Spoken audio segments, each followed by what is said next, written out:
Hyderabad press మిత్రులందరికీ నమస్కారం. గత 10 రోజులుగా యావత్ తెలంగాణలో ఉన్నటువంటి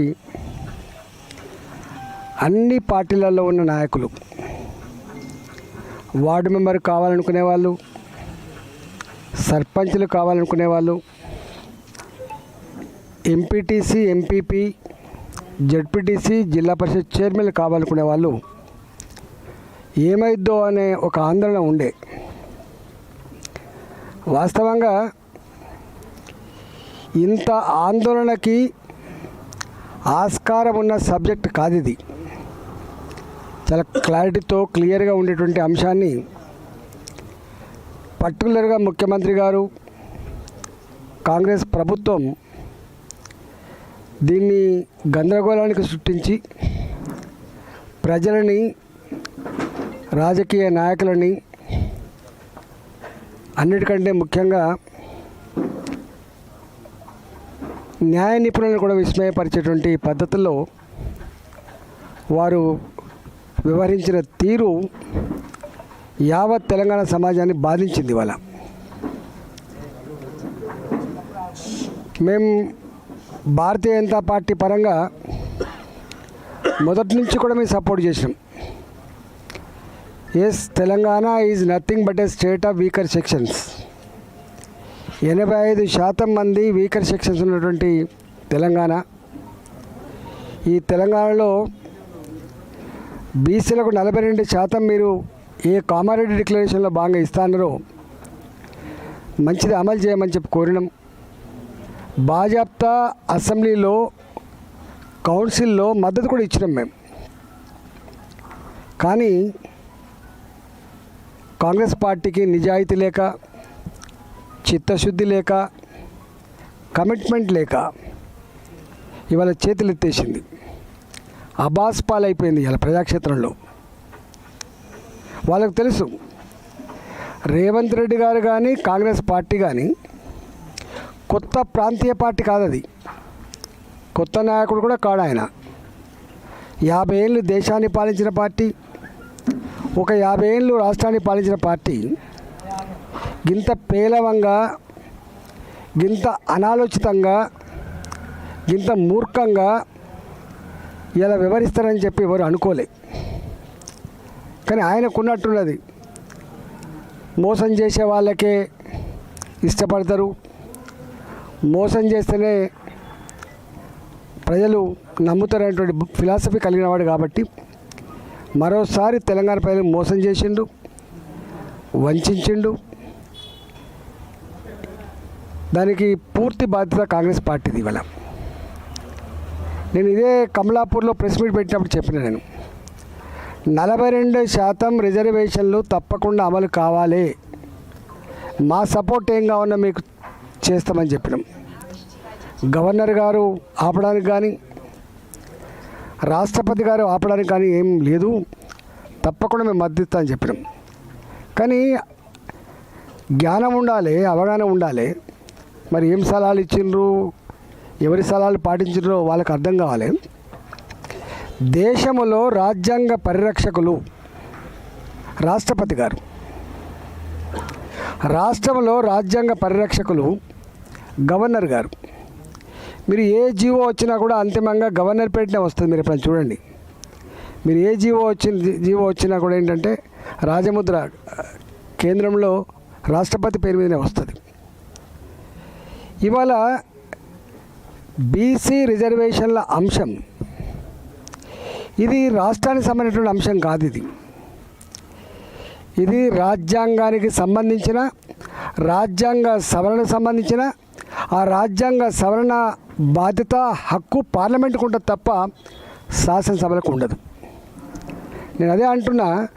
మరి ఇంత అవగాహన ఉన్నటువంటి పార్టీ మరి 42% ఇస్తా అంటే జనరల్గా ప్రజలు నమ్ముతారు. కానీ దీని వీళ్ళ డ్రామా ఢిల్లీలో జంతర్ మంతర్లో ధర్నా చేసినప్పుడే అర్థం కావాలి చాలామందికి. ఎందుకో ధైర్యం చేయలేకపోయినారు. ఒకవేళ రేవంత్ రెడ్డి గారికి, రాష్ట్రంలో ఉన్న కాంగ్రెస్ పార్టీకి 42% అమలు చేసే సత్తానే ఉండి ఉంటే ఎందుకు జంతర్ మంతర్ దగ్గర ధర్నా పోయింది అనేది అర్థం కావాల్సి ఉండాలి. మంత్రులు షెడ్యూల్ వచ్చిన తర్వాత మంత్రులు స్వయంగా మాట్లాడినారు.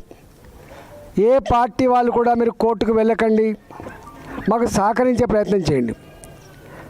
సహకరించాల్సింది పార్టీలు కాదు, సహకరించాల్సింది వ్యక్తులు కాదు, సహకరించవలసింది రాజ్యాంగబద్ధంగా ఉందా లేదా అనేది అది కావాలి.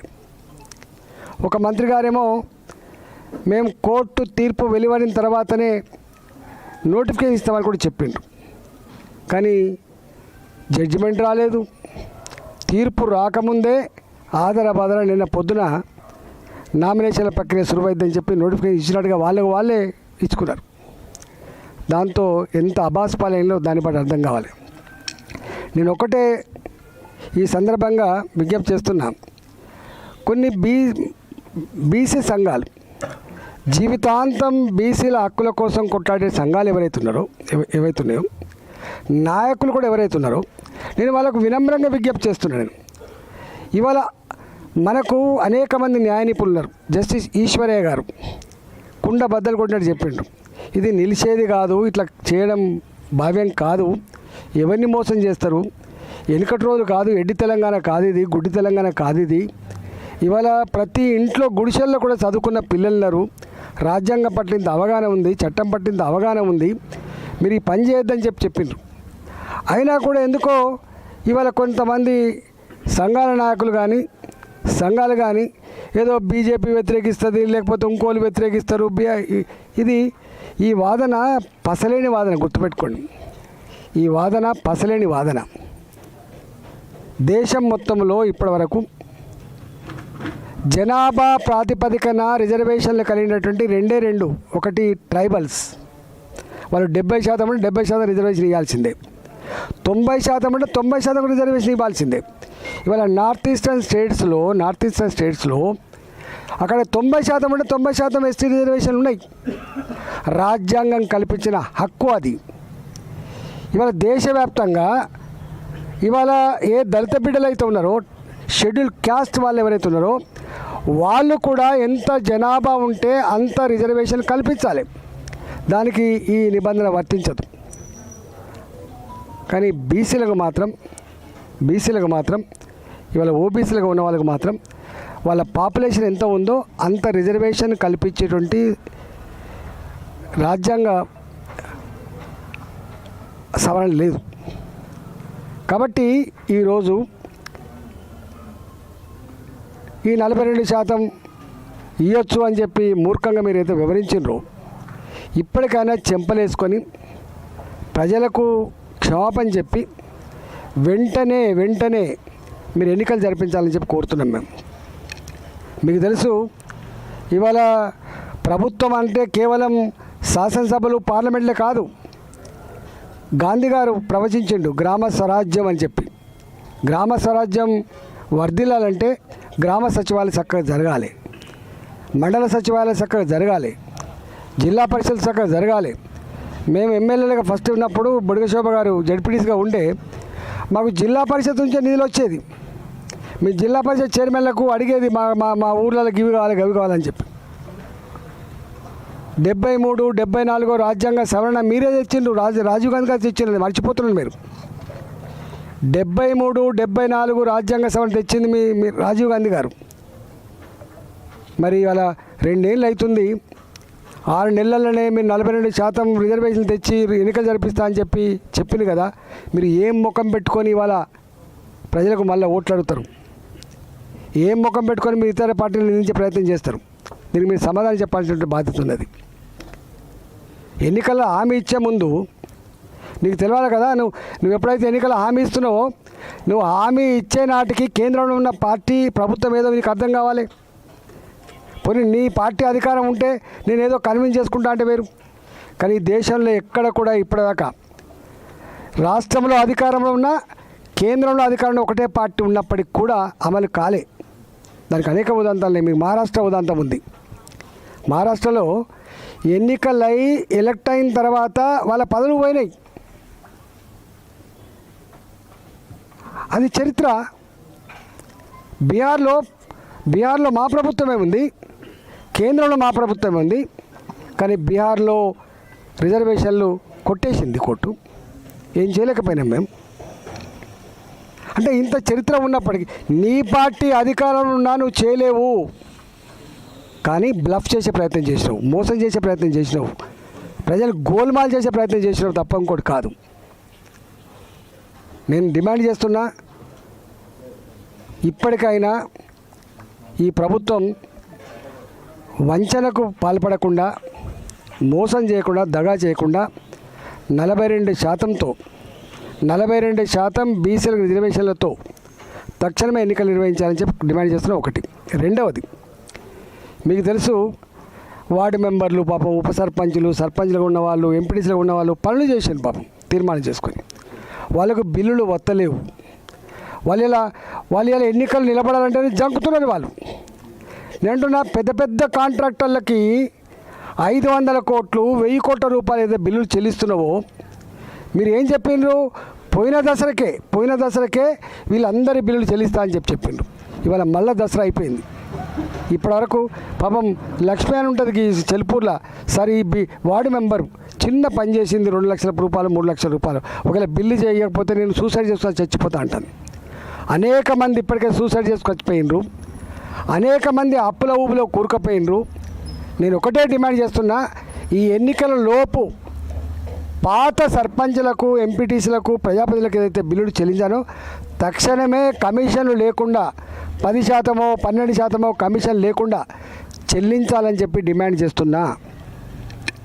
మూడోది, నువ్వు ఎన్నికల కంటే ముందు ఇవాళ మొత్తం రెసిడెన్షియల్ స్కూల్ ఉన్నాయి మనకు. రెసిడెన్షియల్ స్కూళ్ళల్లో డైట్ ఛార్జీలు రాక, అందులో పనిచేసినటువంటి అవుట్సోర్సింగ్ ఎంప్లాయీలకు జీతాలు రాక 6 నెలలు అవుతుంది. వాళ్ళు ఇలా పాపం ఆ పిల్లలకి బోబెట్టలేని పరిస్థితుల్లో ఎవరైతే సప్లయర్స్ ఉంటారో సప్లయర్స్ పోయి వాళ్ళ కలెక్టరేట్ల ముందు ధర్నా చేస్తున్నారు. వాళ్ళు మీకు సిగ్గు ఉండాలి కదా, మీకు జ్ఞానం ఉండాలి కదా, వాళ్ళ పిల్లలు కదా. ఇలా ఇంత డిస్టర్బెన్స్ అవుతుంది. పిల్లలు ఇవాళ ఏ రెసిడెన్షియల్ స్కూల్ అయితే మీరు ఇంటిగ్రేటెడ్ స్కూల్ అని చెప్పి మాట్లాడుతున్నారు, ఇంటిగ్రేటెడ్ స్కూల్ తప్పపట్టలే మేము. ఇంటిగ్రేటెడ్ స్కూల్ కట్టండి, కానీ దానికంటే ముందు ఈ హాస్టళ్లలో, ఈ రెసిడెన్షియల్ స్కూళ్ళల్లో ఉండే పిల్లలకి, వాళ్ళు దళిత పిల్లలు, వాళ్ళు ట్రైబల్ పిల్లలు, వాళ్ళు గరీబోళ్ళ పిల్లలు, గవర్నమెంట్ స్కూళ్ళల్లో ఉండేటువంటి మిడ్ డే మీల్స్ వాళ్ళకు కూడా పైసలు ఇస్తలేవు. నువ్వు తక్షణమే ఇలా ఆ సమస్య పరిష్కరించమని చెప్తున్నా. తాత్సారం చేయకండి. మీరు అనుకుంటున్నారు ఏమైందని చెప్పి ఇలా అంటున్నారు మిమ్మల్ని. ఇలా అంగన్వాడీలు, ఆశా వర్కర్లు, గవర్నమెంట్ ఎంప్లాయీస్ కంటే కూడా ఎక్కువ ఎంప్లాయీస్ అవుట్సోర్సింగ్ ఎంప్లాయీస్ ఉంటారు. వాళ్ళకు 6 నెలలుగా జీతాలు లేవు, 8 నెలలుగా జీతాలు లేవు, 9 నెలలుగా జీతాలు లేవు. నేను అడుగుతున్నా, నేను ఇలా ఎంపీని, నేను చూస్తా ఫస్ట్ తారీఖులో నా జీతం వచ్చిందా లేదా అని చెప్పి. ఫస్ట్ వీక్లో జీతం రాకపోతే ఆగమైపోతాయి. ఇల్లు కిరాయి కట్టాలి, కరెంటు బిల్లు కట్టాలి, పాల బిల్లు కట్టాలి, పిల్లల ఫీజులు కట్టాలి, తిండి తినాలి. ఎట్లా మెయింటైన్ చేస్తారు? పెద్దవాళ్లకు సాధ్యమవుతుంది 1 సంవత్సరం జీతాలు రాకపోయినా, కానీ మీరు ఎగబెడుతున్నది, డబ్బులు ఇవ్వకుండా సతాయిస్తున్నది పేదవాళ్లకు. 8,000 రూపాయల ఆశా వర్కర్కి, 13,000 రూపాయల మా అంగన్వాడీ టీచర్కి, 17,000 రూపాయల మా అవుట్సోర్సింగ్ ఉద్యోగికి, 12,000 రూపాయల మా అవుట్సోర్సింగ్ ఉద్యోగికి. ఈ చిన్నలకు నువ్వు డబ్బులు ఇస్తలేవు. తక్షణమే ఎన్నికల ముందు ఇవన్నీ కూడా ఎక్కడైతే అవుట్సోర్సింగ్ కానీ, కాంట్రాక్ట్ ఎంప్లాయీస్ కానీ వాళ్ళకంతా చెల్లించమని డిమాండ్ చేస్తారు. గెస్ట్ లెక్చరర్స్ ఉంటారు, మీకు తెలుసు, నేనే మాట్లాడిన లాస్ట్ స్పీచ్ అన్నాడు. గెస్ట్ లెక్చరర్స్ ఉంటారు పాపం, 1680 మందో ఎంతో మంది ఉన్నారు.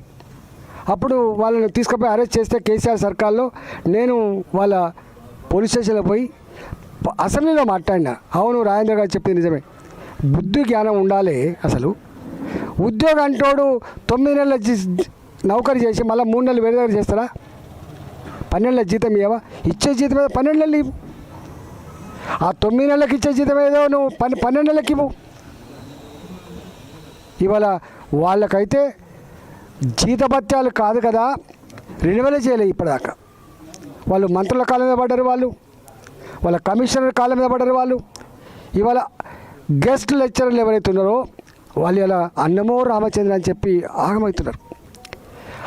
ఆనాడు కేసీఆర్ ఈ కాంట్రాక్ట్ ఉద్యోగులని, గెస్ట్ లెక్చరర్లని, అవుట్సోర్సింగ్ ఉద్యోగులని, చిన్న వాళ్ళను సతాయిస్తున్నాడు, వేధిస్తున్నాడు అని చెప్పి నిరుద్యోగ యువకులకు ఉద్యోగాలు వస్తలేవని చెప్పి అందరికందరూ పట్టుబట్టి జట్టు కట్టి నీకు ఓట్లేసి గెలిపించింది కదా. నీ గొప్పతనమా? నీ సతికిలపడ్డ పార్టీ కాంగ్రెస్ పార్టీ 10 సంవత్సరాల కాలంలో సతికిలపడ్డ పార్టీ, ఇక రాదనుకున్న పార్టీ ఇవాళ నీ గొప్పతనంతో గెలవలే. ఇగో ఇలాంటి వర్గాలన్నీ కూడా పట్టుబట్టి నీకు ఓటేస్తే గెలిచిండు మీరు. కానీ ఇలా వాళ్ళను పాపం ఒక డెలిగేషన్ చెప్తున్నారు, ఏమా ఎందుకు వచ్చినాను, మర్యాద కూడా లేదు, మాట కూడా లేదు, ఓదార్చడం లేడు. ఇవాళ నువ్వు వస్తూనే ఉంటావా, మాట్లాడుతూనే ఉంటావా, చెప్తూనే ఉంటావా? డెమోక్రసీ బాబుది, డెమోక్రసీ రాచరికం ఇదేమన్నా. అందుకనే నేను ఈ ప్రభుత్వాన్ని డిమాండ్ చేస్తున్నా, తక్షణమే ఇవాళ ఏ చిన్న ఉద్యోగులు అవుతున్నారు వాళ్ళు హెల్త్ డిపార్ట్మెంట్ కావచ్చు, ఎడ్యుకేషన్ డిపార్ట్మెంట్ కావచ్చు, ఎంత బాధ అనిపిస్తుంది అంటే ఏ రిటైర్డ్ ఉద్యోగినైతే రిటైర్మెంట్ రోజే కార్లో కూర్చోబెట్టి చెక్కులు అప్పచెప్పి ఇంటికాడ సన్మానం చేసి పంపాలని చెప్పి కేసీఆర్ మాట్లాడి చూసినావా? ఇవాళ రిటైర్డ్ ఎంప్లాయీ సంవత్సరమైన 2 సంవత్సరాలు రిటైర్మెంట్ బెనిఫిట్స్ వస్తలేవు.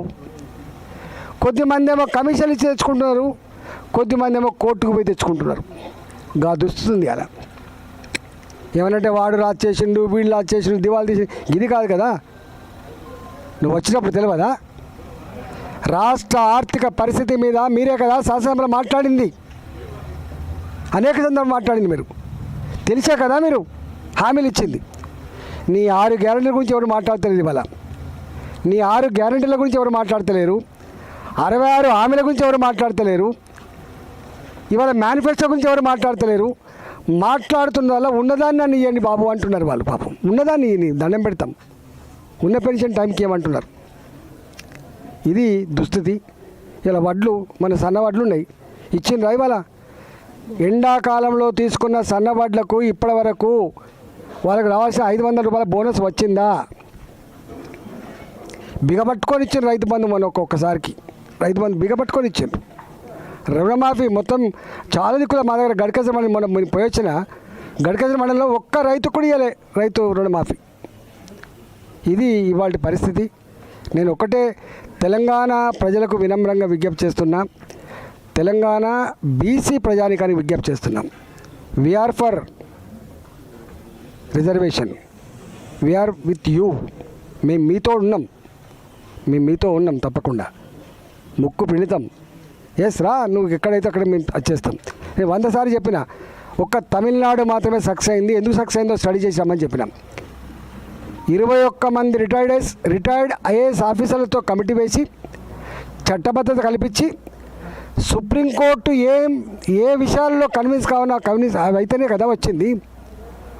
నువ్వు స్టాటిస్టిక్స్ తీయమంటే స్టాటిస్టికల్ డిపార్ట్మెంట్ చేస్తా, అది పని. బీసీ కమిషన్ ఏది చేస్తావా, స్టాటిస్టికల్ డిపార్ట్మెంట్ చేస్తుందా?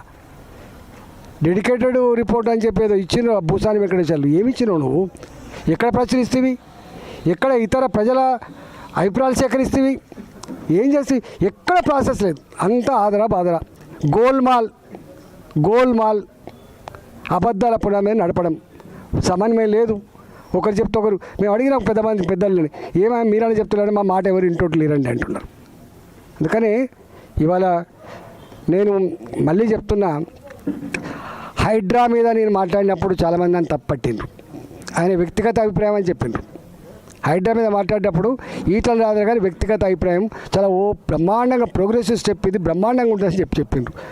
కానీ 3 నెలలు అయితే అర్థమైంది ఈ హైడ్రా ఎట్లా పేదల గుడిసెలు కూలగొట్టిందో, పేదల బతుకులలో మట్టి కొట్టిందో అర్థమైపోయింది. ఆనాడు ఒక్కనే ఎవరు అడ్డం కూడా రాలే, కనీసం మాదాన్ని ఉండాలి కూడా తీసుకుని రాలే. కానీ కొట్లాడినా ఇవాళ నేనన్నా మూసీలో మా పిల్లలు ఈత కొట్టే మంచినీళ్ళు పారవలసిందే. శనిమలలో ఎట్లయితే నీళ్ళు తాగుతామో మా మూసీలో కూడా నీళ్ళు తాగవలసిందే. మేము వ్యతిరేకం కాదు. కానీ ఆ మూసీ పేరిట వ్యాపారం చేసి పేద నీళ్ళు కూలగొడతా అంటే ఖబర్దారని చెప్పి హెచ్చరించడం. చాలామంది అన్నారు, అరే మూసి బాగుపడద్దు అన్నారు. బాగుపడాలనే, మూసిలో మురికి నీళ్ళు ఉండద్దు, మూసి పక్కకు దోమలు ఉండద్దు, మూసి పక్కకు వాసన ఉండద్దు. కానీ చెయ్యి ఉన్నది బ్రహ్మాండంగా ఉంది. ఒక 500 ఫీట్లు వెడల్పు ఉందా, 1000 ఫీట్లు వెడల్పు ఉందా, తేయి మంచిగా బ్రహ్మాండంగా చెయ్యి. ఎవడొద్దు అంటాడు.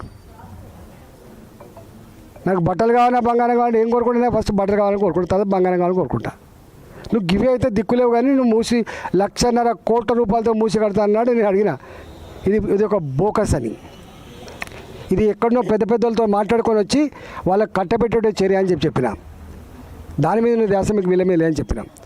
కానీ తర్వాత తెలిసింది, ఓ ఇది నిజమే రాజేంద్ర అని చెప్పిందని. నేను దీని మీద మాట్లాడినప్పుడు కూడా చాలామంది ఈ వ్యక్తిగత అభిప్రాయాలు కొంతమంది ఉన్నారు, రిస్కే తీసుకోలే. అరే రాజ్యాంగం అంటే కనీసం ఒక 20-25 ఏళ్ళ నేను ఈ దీంట్లో సిస్టంలో ఉన్నోడిని, చట్ట సభలలో అనేక పాత్రలు పోషించే మంత్రిగా ఉన్న నేను, ఒక పార్టీ ఫ్లోలీడర్గా ఉన్న నేను ఎట్లా కనబడుతున్నా వాళ్ళకు. ఇవాళ రేపు కూడా చెప్తున్నా, ఎప్పటికైనా ప్రజలకు తోడుగా ఉండేవాళ్ళం మేము, అండగా ఉండేవాళ్ళం మేము. పదవుల కోసం పెదవులు మూసేవాళ్ళం కాదు మేము. మా క్యారెక్టర్, మా కమిట్మెంట్ ఏ ఫైటింగ్ నేచర్ ఉందో దాన్ని పక్కా ఉంటాం, పక్కా మళ్ళీ ప్రజల పక్షాన ఉంటాం. ప్రజలకు ఎక్కడ ఎవరు సమ్మెలు చేసినా, ఎక్కడ ఎవరు ధర్మయుద్ధం చేసినా, ఎక్కడ ఎవరు వాళ్ళ సమస్యల పరిష్కారం కోసం పోరాటం చేసినా మేము ఎల్లవేళలా మీకు అండగా ఉంటామని మాత్రం హామీ ఇస్తున్నాం. మేము వాళ్ళకు భయపడటం, వీళ్ళకు భయపడటం ఏమి, మాకు పదవుల కంటే కూడా ప్రజలు ముఖ్యం, ప్రజల సమస్యలు ముఖ్యం. వాళ్ళు ఆపదలో ఉన్నప్పుడు అండగా ఉండడం ముఖ్యంగా భావించడం మేము.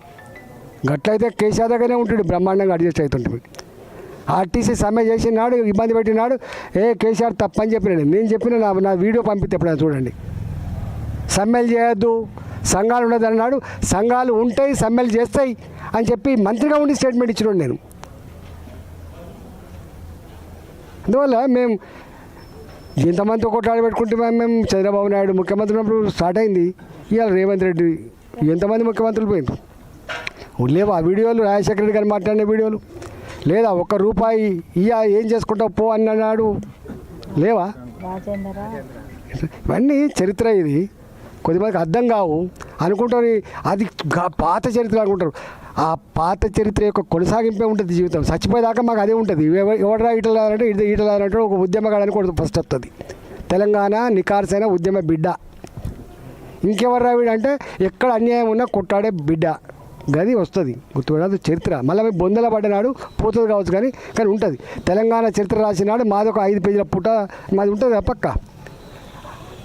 ఎప్పుడు కూడా ఉద్యమాల చరిత్రను చెరిపేస్తే జరగదు. అది ఉద్యమ నాయకుల చరిత్రను కూడా మలయం చేసే ప్రయత్నం చేస్తే పోదు. అది కొంతమంది ఉంటారు, చాలా ఉంటాయి, నాది మాట్లాడుకోకపోవచ్చు. కానీ డెఫినెట్గా రాబోయే కాలంలో మాత్రం ఇవాళ ప్రభుత్వాలు ప్రజల జీవితాలతో చెలగాటమాడే ప్రయత్నం చేసినా, గోల్మాల్ చేసే ప్రయత్నం చేసినా మేము కాపల కుక్కలాగా ఉంటామని చెప్పినాం. అప్పుడు మళ్ళీ ఉంటామనే విషయాన్ని గుర్తు చేస్తూ నమస్కారం.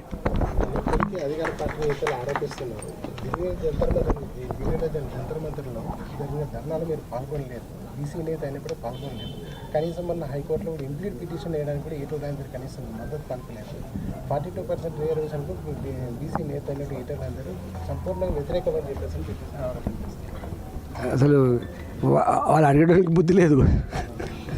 నువ్వెట్లా ప్రస్తావిస్తావు అట్లాగానే, అందుకే కదా ఎలుగల పడుతున్నారు. అవగాహన లేని మాటలు కొంతమంది మాట్లాడి చూసినావా నా మీద? ఇవాళ నా ఫోను బ్లాక్ అయింది, ఇవాళ మొత్తం జామ్ అయిపోయింది, మొత్తం గన్ని మెసేజ్లు వచ్చినాయి. దీనికి ఎవరు చెప్పాల్సిన వాళ్ళు? ప్రజాక్షేత్రంలో చెప్తారు ప్రజలు. ప్రజాక్షేత్రం యొక్క 3 ఇంపార్టెంట్ కదా. నీ మాటకు సపోర్ట్ ఉందా ప్రజలల్లా? నేను ఒక్కటే అంటున్నా, అరే నువ్వు కదా ఇచ్చింది హామీ, నేను కాదు కదా ఇచ్చింది హామీ. నువ్వు నీ అనుభవంతో, నీకున్న పరిజ్ఞానంతో, నీకున్న సలహాదారులు ఇచ్చిన సమాచారంతో కదా నువ్వు ఇచ్చింది. నేనెట్లా ఇచ్చినా? ఎస్, మా మోడీ గారు దేశం మొత్తం, మీరు ఎప్పుడైనా చరిత్ర 79 సంవత్సరాల చరిత్రలో మోడీ గారి పరిపాలన 11 సంవత్సరాలు 12 సంవత్సరాలు 12 సంవత్సరాలు నడుస్తుంది. 27% బీసీ మంత్రులున్న ఏకైక క్యాబినెట్ ఇవాళ మోడీ గారి క్యాబినెట్. 2014 to 19, 19 to 24, ఇవాళ 24 ఇవాళ కూడా అంతమంది ఒక చెక్ చేసుకో. నేను మళ్ళీ చెప్తున్నా, ఈ దేశానికి మొట్టమొదటిసారిగా ఒక ఓబీసీ ప్రధానమంత్రిని అందించిన చరిత్ర భారతీయ జనతా పార్టీది. కాదని దమ్మెలకు అందా రమ్మని చెప్పు, మాట్లాడతావు. నెంబర్ 2. నెంబర్ 3, ఇవాళ రాష్ట్రపతిని చేసిండ్రు. వాజ్పేయి గారు ఉన్నప్పుడు, ఎన్డీఏ ఉన్నప్పుడు రాష్ట్రపతి చేసిండ్రు. ఎవరు చేసిండ్రు? ఒక మైనార్టీ, ఒక శాస్త్రవేత్త అబ్దుల్ కలాం. అది మా చరిత్ర. ఒక కోవింద్, ఒక దళిత బిడ్డను రాష్ట్రపతి చేసింది. అది మా చరిత్ర. ఒక ఆదివాసీ అడవి బిడ్డను చేసింది. అది మా చరిత్ర. అంతేకాదు మొన్న దేశవ్యాప్తంగా బీసీ జనగణన జరగాలని చెప్పి భాజపా కమిషన్ వేసి ఖచ్చితంగా ఒక 2 నెలలకో 3 నెలలకో మళ్ళీ బీసీ జనగణన చేసి బీసీల జీవితాల్లో వెలుగు నింపగలిగేటువంటి సత్తా, శక్తి, కమిట్మెంట్ బీజేపీ మాత్రమే ఉంటుంది, గుర్తుపెట్టుకో. ఇది మా కమిట్మెంట్. మీకు డ్రామా కంపెనీ, మీరు పాలించలేదా? మీరు కొత్తగా వచ్చిందా? మీరు ఈ దేశాల్లో ఏమైనా అధికారులు రాలేదా? రాజీవ్ గాంధీ రాలేదా? రాజీవ్ గాంధీ గారు బీసీల రిజర్వేషన్ గురించి ఏం మాట్లాడిండో? రిజర్వేషన్ ఇస్తే మొత్తం మెరిట్ చచ్చిపోద్దని చెప్పిండు.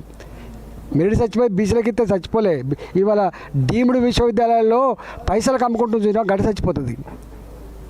మార్కులు రాకపోయినా పైసలు ఉంటే చాలని చెప్పే గక్కడ చచ్చిపోతుంది. మాట్లాడింది వాళ్ళు. అందుకనే ఇలా దయాలు వేదాలు అవి మాట్లాడాలంటే మస్తు మాట్లాడతాం. మేము అవి మాట్లాడతాం. ఇప్పుడు తెలంగాణ మాకు 42% రిజర్వేషన్, మాకు తొందరగా ఎన్నికలు, మా వాళ్ళకు జర పాత బిల్లులు పెండింగ్ ఇచ్చేసి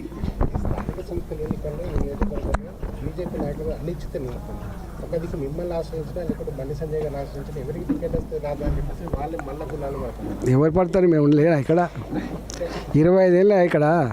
ఇవాళ కొత్తగా రాలే నేను.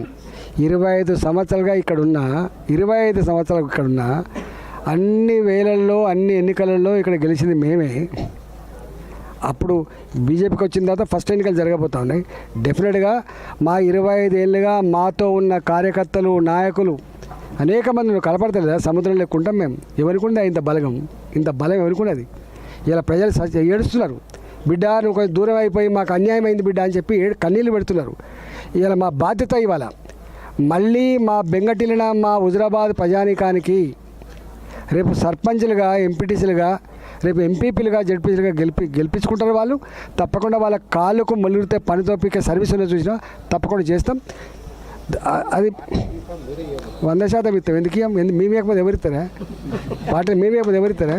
మేమే ఇస్తాం పార్టీ. నేను బీసీ ఇక్కడ నేను లీడర్నే. 25 ఏళ్ళ నుంచే లీడర్నే ఇక్కడ. నేను ఇక్కడ 25 ఏళ్ళ నుంచే లీడర్ని, గుర్తుపెట్టుకో.